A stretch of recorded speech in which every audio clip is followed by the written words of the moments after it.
ఆంధ్రప్రదేశ్ రాజకీయాల్లో మరోసారి మాటల యుద్ధం చెలరేగింది. జోగి రమేష్ తాజాగా చంద్రబాబు అలాగే లోకేష్ పై ఘాటు వ్యాఖ్యలు చేశారు. లోకేష్ భవిష్యత్తులో సీఎం అవుతాడంటే చెప్పుకుంటున్నారని, చంద్రబాబు మాత్రం ప్రధాని మోదీ స్థాయిలో పదవి కావాలని ఆశపడుతున్నారని ఎద్దేవా చేశారు. అలాంటి స్థాయి పదవి భారతదేశంలో లేదని, ఉంటే ఇరాన్లో ఒక పదవి ఖాళీగా ఉందని వ్యంగ్యంగా వ్యాఖ్యానించారు. ఈ వ్యాఖ్యలు రాజకీయ వర్గాల్లో చర్చాంశంగా మారాయి. చంద్రబాబు నాయుడు చెప్పాలి, అందుకే చెబుతున్నా. లోకేష్ చెప్పాలి, అందుకే చెప్తాను. ఖాళీ ఉంది ఉంది ఎక్కడుందని చెప్పరా?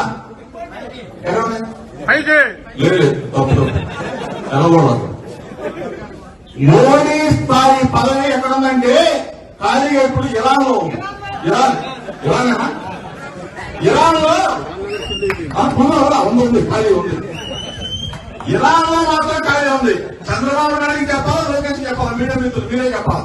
అది లోకేష్ చంద్రబాబు స్థానంలో ముఖ్యమంత్రి అవుతాడు. సరే, చంద్రబాబు నాయుడికి ఏ పదవి ఇవ్వాలి? ఏ పదవి ఇవ్వాలా?